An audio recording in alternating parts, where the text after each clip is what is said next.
हाँ, inverse Laplace transformation को chapter को आगे बढ़ाते हुए आज हम देखेंगे the convolution theorem. Convolution theorem का जो स्टेटमेंट है वो है कि if Laplace inverse capital F S is equal to small F T and Laplace inverse capital G S is equal to small ji T, then Laplace inverse capital F S into capital G S is equal to integration 0 to T small F U into small G T minus U D u is equal to f operation g. F operation g का मतलब क्या हुआ? F operation जी मतलब ये होता है, और अगर जी ऑपरेशन एफ बोलेंगे, जी ऑपरेशन एफ, तो ये जहां जहां पर जी है वहां पर एफ, और जहां पर एफ है माने एफ और जी इंटरचेंज, माने यहाँ पर एफ होगा यहाँ जी होने से वो हो जाएगा जी ऑपरेशन है। कन्वोल्यूशन प्रॉपर्टी में क्या होता है? F operation G is equal to G operation F होता है, मतलब कन्वोल्यूशन प्रॉपर्टी जो है कम्यूटेटिव होता है। अब देखिए, अब हम लोग इसको जो है ना कन्वोल्यूशन थ्योरम को हम लोग प्रूव करेंगे। क्या प्रूफ, कैसे प्रूव करेंगे? कन्वोल्यूशन ऑपरेशन ये बोलेंगे, तो सॉरी कन्वोल्यूशन प्रॉपर्टी में कन्वोल्यूशन जो ऑपरेशन है वो कम्यूटेटिव होता है। ठीक है, अब देखिए हम लोग इसको प्रूव करेंगे। प्रूफ हम लोग मान लेते हैं कि let H T is equal to 0 to T F U G T minus you D, यह हम लोग मान लेंगे H T is equal to. ठीक है, तो क्या हो जाएगा? Then by definition of Laplace transformation, Laplace H T is equal to होगा 0 टू इंफिनिटी ई का power minus H T D T, side में लिख दीजिएगा by definition of Laplace transformation, by definition of Laplace transformation। ठीक है, तो क्या हो जाएगा? 0 टू इंफिनिटी ई का पावर माइनस एस टी, और जिसको हम लोग एच टी माने हैं उसको यहां पर रख दीजिए। एच टी मतलब 0 to T F U G T minus U D U into D T. ठीक है, अच्छा, तो ये है डबल इंटीग्रल, इसका नाम दे दीजिए इक्वेशन नंबर 1। इस इंटीग्रेशन में टी का लिमिट देखिए कहां क्या क्या है, तो यहां पर लिमिट्स ऑफ टी ना, limit of T, limit of T are in the double integral, in the double integral, the limit of t are in the double integral क्या 1, the limit of t are t is equal to 0 to t is equal to infinity, and those of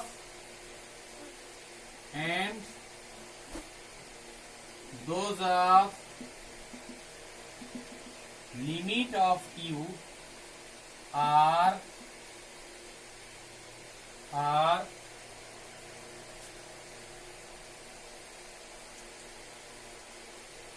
limit of t are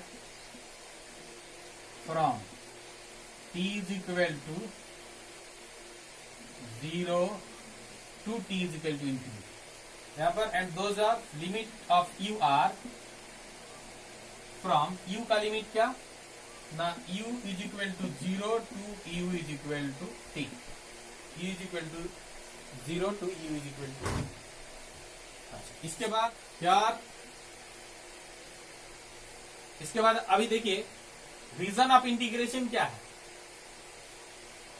reason of integration सबसे पहले जानना जरूरी है। तो reason of integration जानने के लिए सबसे पहले हम लोग को इस सब का ग्राफ खींचना होगा। मतलब यहाँ दो वेरिएबल है u और t, तो u और t दो वेरिएबल वाला ग्राफ हमको खींचना है। एक होगा t एक्सिस एक होगा यू एक्सिस, ये टी, ये यू, ठीक है, दो एक्सिस हो गया। अब क्या ना, ये टी ये ओरिजिन है, तो इसमें होता है ये u is equal to 0 T axis में, टी एक्सिस को u इज इक्वल टू 0 बोलते हैं, u एक्सिस को क्या बोलते हैं, u एक्सिस को बोलते हैं t is equal to 0, u axis को t इज इक्वल टू 0 बोलते हैं, ठीक है।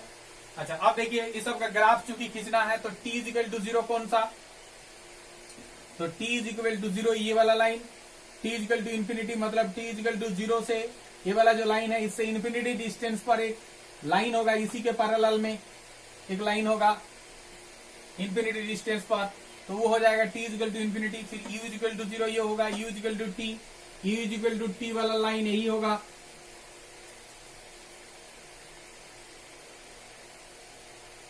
u is equal to t वाला लाइन ऐसे होगा, क्योंकि u का वैल्यू 1 तो t का वैल्यू 1, u का वैल्यू 2 तो t का वैल्यू 2, ऐसे करके ये लाइन खींचेंगे तो निश्चित रूप से ये 45 डिग्री इसके साथ 45 इधर 45 ऐसे करके बनेगा। अच्छा अब देखिए क्या है यहाँ पर इंटीग्रेशन का रीजन क्या, रीजन कौन सा रीजन होगा, तो पहले देखना पड़ेगा कि यहाँ पर जो लिमिट है, लिमिट क्या है, लिमिट है t is equal to 0, t is equal to infinity, t is equal to 0 और उधर t is equal to infinity के बीच का रीजन t का लिमिट दर्शाता है। फिर u का लिमिट क्या दर्शाता है, कौन सा रीजन दर्शाता है, ये u is equal to t वाला लाइन है, तो u का लिमिट दर्शाता है कि u is equal to 2 to u is equal to t, sorry u is equal to 0 to u is equal to t, तो u is equal to 0 to u is equal to t, मतलब ये दोनों line के बीच का area दर्शाता है, ठीक है। तो ये दोनों लाइन के बीच का एरिया माने क्या, उधर तो इंफिनिटी इनफाइनाइट एरिया, तो ये u t is equal to 0 t is equal to infinity और ये वाला लाइन दोनों का जो कॉमन होगा ये एरिया ही कॉमन होगा दोनों लिमिट के लिए, ठीक है। इसीलिए क्या reason of integration is the infinite area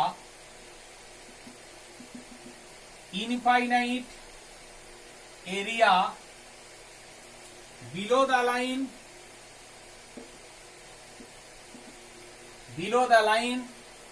u is equal to t and above the line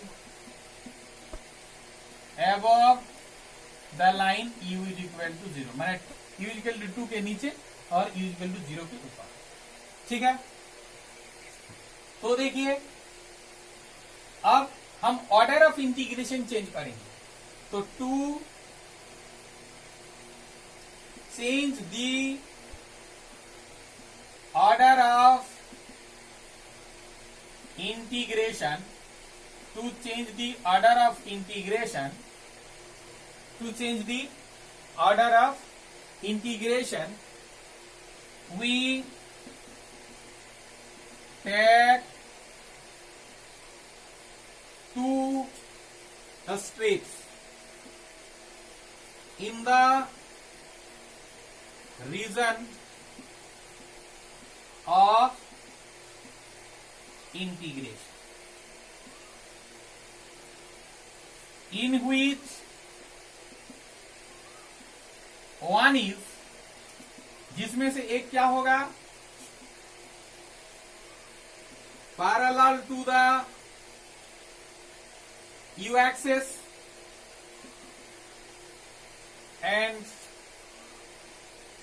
another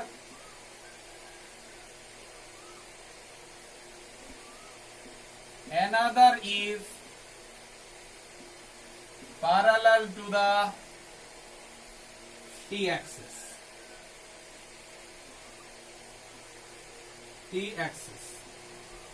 मतलब एक u एक्सिस के पैरेलल में उस रीजन में हम एक स्ट्रिप लेंगे और एक लेंगे मतलब t एक्सिस के पैरेलल में और एक u एक्सिस के पैरेलल में, तो दो स्ट्रिप्स हम लेते हैं, एक लेते हैं u एक्सिस के पैरेलल में उस रीजन में एक स्ट्रिप्स और एक लेते हैं t एक्सिस उसके पैरेलल में उस रीजन में एक स्टेप। तो ये दोनों स्टेप्स से जो न्यू लिमिट बनेगा, ठीक है, now the new limit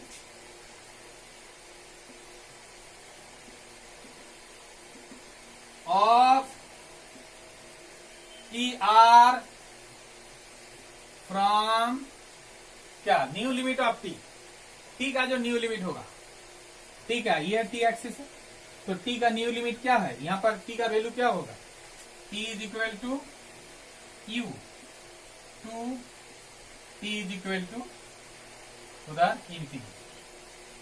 and for this new limit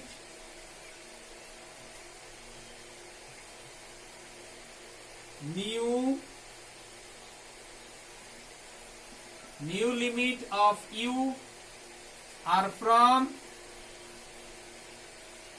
u is equal to क्या, न्यू लिमिट क्या है, यहाँ u is equal to 0 तो इधर क्या जाएगा, स्ट्रिप्स का जो एंड पॉइंट होगा वो u is equal to t, लेकिन t का एंड पॉइंट क्या है, t है इंफिनिटी, मतलब 2 u is equal to infinity. ठीक है, समझे कि नहीं। तो अब देखिए, अब हम लोग so the equation 1 becomes the equation 1 becomes, equation 1 क्या हो जाएगा, Laplace ht is equal to ये पहले t का लिमिट था, अब u का लिमिट होगा, तो u का लिमिट क्या है, u is equal to 0 to u is equal to infinity. ठीक है, उसके बाद कौन सा लिमिट होगा, उसके बाद लिमिट होगा u का, तो u नहीं, पहले u का हुआ, उसके बाद t का लिमिट, तो t का लिमिट क्या होगा, u t equal to u to t equal to infinity, t का लिमिट होगा। अब e का पावर माइनस एस टी, जो t एक चूंकि t का लिमिट है तो t वाला ही इसके अंदर में रखेंगे, तो e का power minus S T G T minus you, और एफ यू में लेकिन t नहीं है ना, तो ये डी यू और एफ यू को बाहर निकालेंगे इंटू डी यू, सॉरी ये t का लिमिट है, मतलब ये dt होगा। ठीक है, अब देखिए हम लोग क्या करेंगे ना, इसमें पुट करेंगे, पुटिंग t माइनस U is equal to v, तो t माइनस यू इज इक्वल टू अगर v पुट करेंगे हम लोग तो क्या होगा, तो होगा डिफरेंशिएट करने से टू t, तो हो जाएगा 1 is equal to dv by dt, मतलब dt is equal to dv, क्योंकि u यहाँ कांस्टेंट जैसा बिहेव होगा, t के रेस्पेक्ट में इंटीग्रेशन है, मतलब t यहाँ वेरिएबल है, उसको v में चेंज कर रहे हैं, माना t और v दोनों ही वेरिएबल, बाकी जो है t हुआ ओल्ड वेरिएबल, और जिसमें सब्स्टिट्यूशन कर रहे हैं, सब्स्टिट्यूशन कौन वेरिएबल में कर रहे हैं, v में, मतलब u का यहाँ कोई रोल नहीं, मतलब u यहाँ पर कांस्टेंट जैसा बिहेव है। ठीक है, इसीलिए dt is equal to dv। अब देखिए तब ये क्या होगा, ऐसा लिमिट का जहां तक बात है, when t tends to u, तो t tends to u होने से v tends to 0, when t tends to infinity, तो infinity माइनस u मतलब v tends to be infinity। ठीक है, अब देखिए क्या हो जाएगा तब, therefore ये जो लाप्लास ht है, ये 0 टू इंफिनिटी, यहां पर क्या, जब u तब 0 और जब इंफिनिटी तब इंफिनिटी। ठीक है, और e का पावर माइनस एस, और t को हम लोग v में चेंज कर रहे हैं, तो यहां पर t के जगह क्या लिखेंगे, टी के जगह हो जाएगा u प्लस v, ठीक है, u प्लस v और into G T minus you मतलब v और dt के जगह dv और एफ यू डी। अब यहां पर देखिए हम लोग लिख सकते हैं इंटीग्रेशन 0 टू इंफिनिटी, है ना, यहां पर हो जाएगा इंटीग्रेशन 0 टू इंफिनिटी ई का power minus S U minus S भी, तो ई का पावर माइनस एस भी कर दे रहे हैं इंटू जी भी, है ना, डीवी और एफ यू डी। तो अब देखिए क्या होगा, इज इक्वल टू, अब यहां पर ये किसका लिमिट, ये u का लिमिट और ये v का लिमिट, ठीक है ना, तो u भी सेपरेट कर दो यहाँ, तो ये u का लिमिट चूंकि है तो 0 टू इंफिनिटी जो इसमें है सब u वाला टर्म आएगा, मतलब e का पावर माइनस एस यू, ई का पावर माइनस एस यू और यहां पर एफ यू डी यू को ले लेंगे, दो इंटीग्रेशन में हम इसको तोड़ दे रहे हैं, इंटीग्रेशन, अब हम लोग इसको v का इंटीग्रेशन में तोड़ेंगे, मैंने लिखेंगे v का जो जितना बच गया, मैंने ये v का लिमिट 0 टू इंफिनिटी और यहाँ e का पावर माइनस एस भी जी भी डी भी। और क्या होता है, डिफिनाइट इंटीग्रेशन में वेरिएबल डिपेंड नहीं करता है, इसलिए जहां जहां पर u है वहां पर हम लोग t लिख सकते हैं, minus S T F T D T integration, इसमें भी ये भी डिफिनाइट इंटीग्रेशन है तो इसमें भी वेरिएबल डिपेंड नहीं करेगा, मतलब जहां जहां पर v है वहां पर हम लोग t लिख सकते हैं।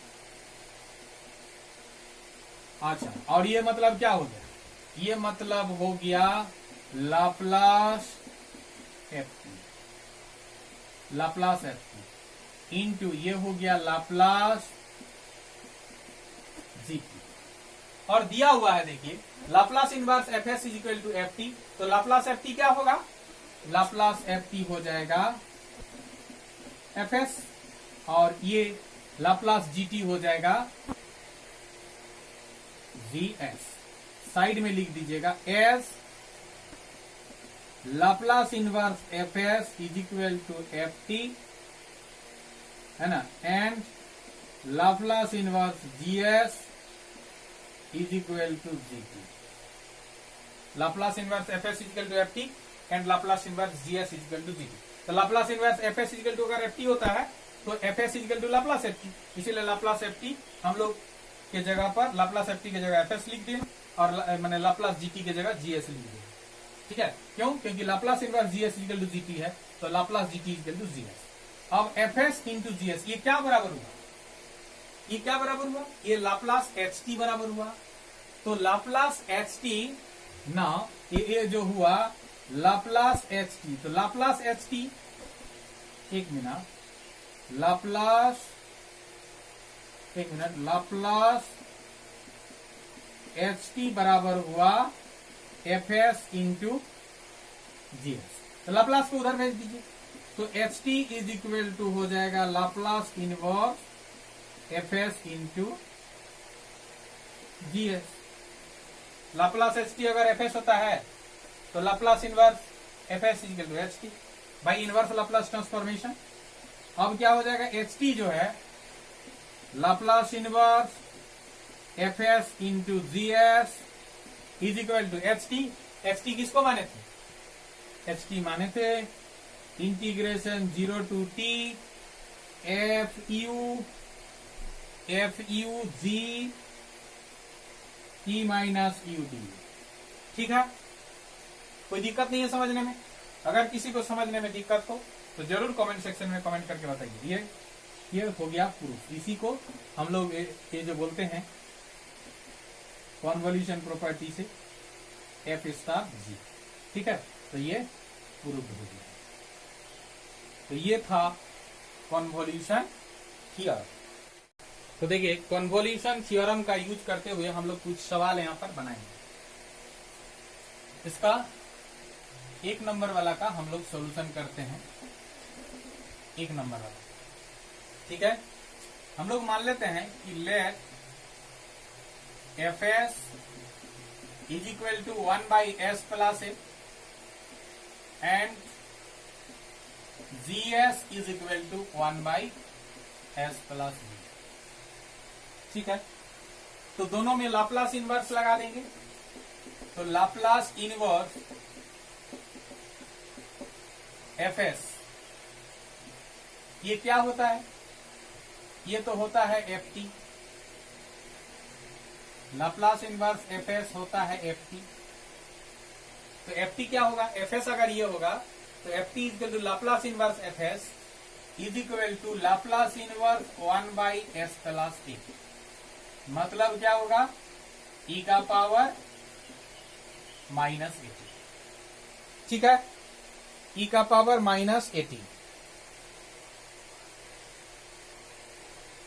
ठीक इसी प्रकार से gs इज इक्वल टू इतना है, तो gt क्या होगा?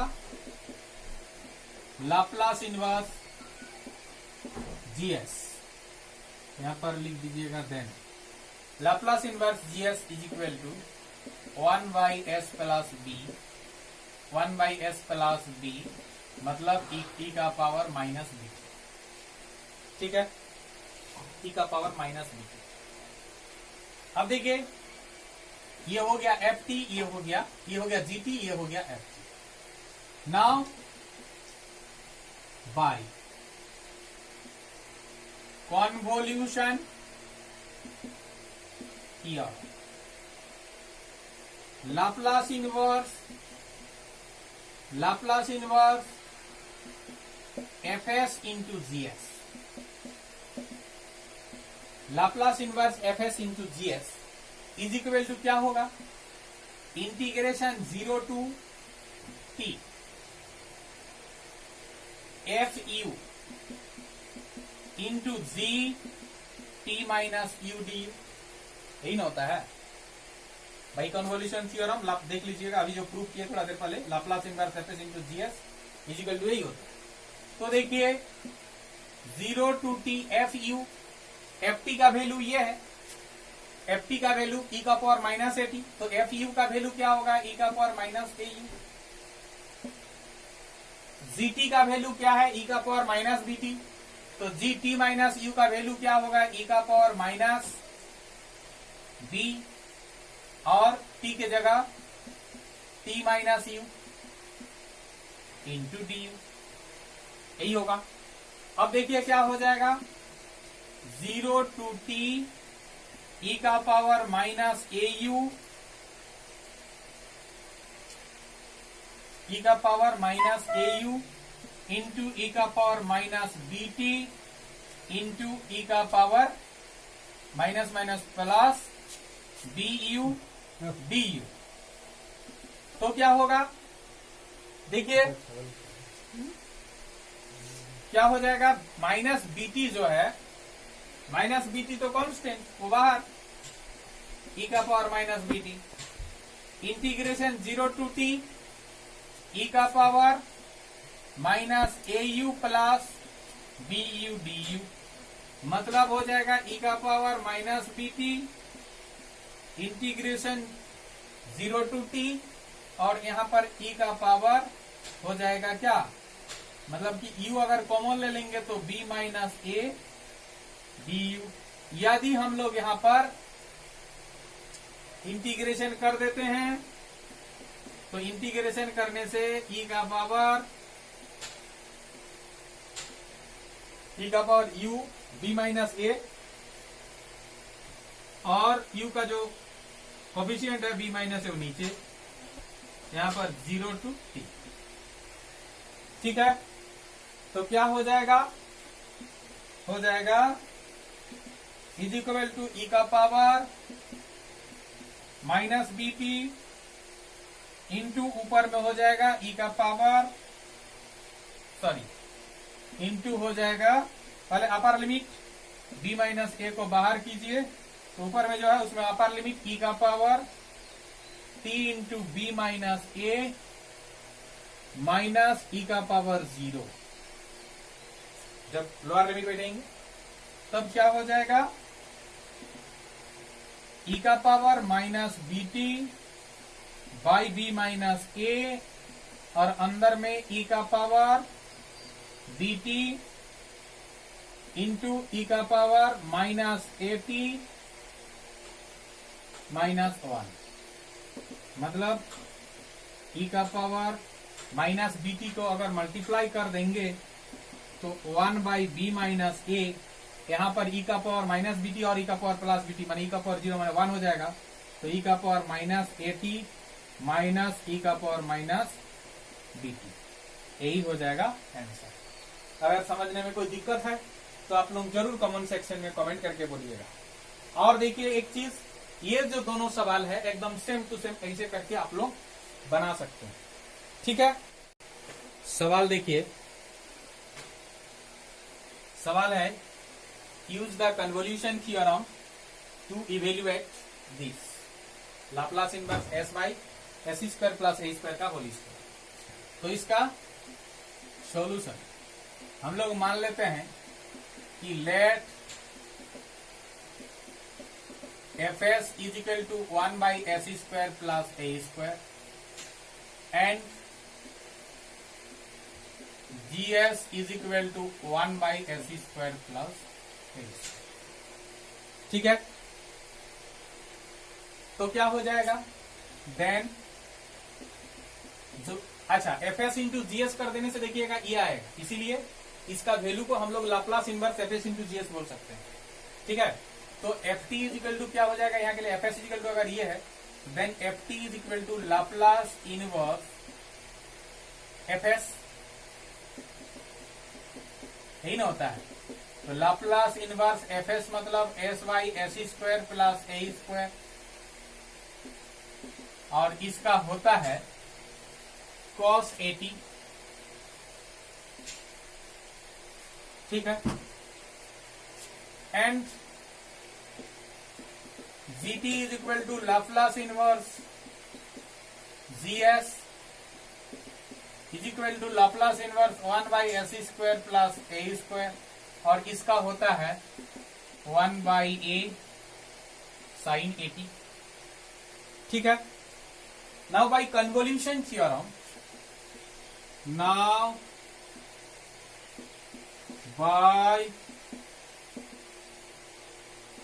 convolution theorem तो जो Laplace inverse F S into G S is equal to Laplace inverse F S into G S is equal to 0 to T F U into G T minus you D, यही ना formula होता है। तो अब ये जो Laplace inverse F S into G S अगर कर देंगे तो आ जाएगा S Y S square plus A square का होल स्क्वायर, जो कि हमको निकालना है। तो इसी के जगह देखिए Laplace inverse F S into G S ये होता है, और Laplace inverse F S into G S के जगह F S into G S करो यही आएगा, और राइट साइड में क्या होगा 0 टू टी एफ यू माने एफ टी में जो cos 80 है उसमें जहां जहां टी है वहां यू लगा देंगे, मैंने cos A U into G T मतलब ये साइन 80 है 1 बाई ए साइन 80, तो जी टी माइनस यू मतलब जहां टी है उसमें टी माइनस यू लगा देंगे, तो 1 by A sine A T minus you D, ठीक है। तो 1 बाई ए चूंकि कांस्टेंट है उसको बाहर कीजिए, 0 to T cos A U into sine A minus B का फॉर्मूला, तो sine A T into cos A U, ठीक है। Sine A into cos B minus cos A T into sine A U, ये हो जाएगा। माने sine A minus B जो formula है तो ए की जगह ए टी है, बी की जगह ए यू है, ठीक है। अब देखिए क्या हो जाएगा 1 by A T integration 0 to T, यहाँ साइन ए यू को मल्टीप्लाई कर दीजिए तो साइन ए यू को मल्टीप्लाई कर देने से sine 80 into sine A U नहीं कॉस ए यू को मल्टीप्लाई कर दिए तो हो जाएगा cos E square A U minus यहां पर हो जाएगा cos 80 into sine A U into cos A U और बाहर में डी।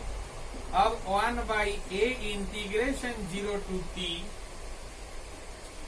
अब क्या करेंगे, इंटीग्रेशन को अलग अलग कर देंगे, नहीं तो यहाँ पर इंटीग्रेशन को अलग अलग कर देंगे। इंटीग्रेशन अलग अलग कर देने से साइन 80 यहां से बाहर निकल आएगा, साइन 80 बाहर निकल आएगा क्योंकि इसमें u नहीं है। तो integration 0 to t into 0 to t cos square A U D you होगा, माइनस यहां के लिए क्या होगा 1/a कॉस 80 बाहर निकल जाएगा, इंटीग्रेशन 0 to t हो जाएगा।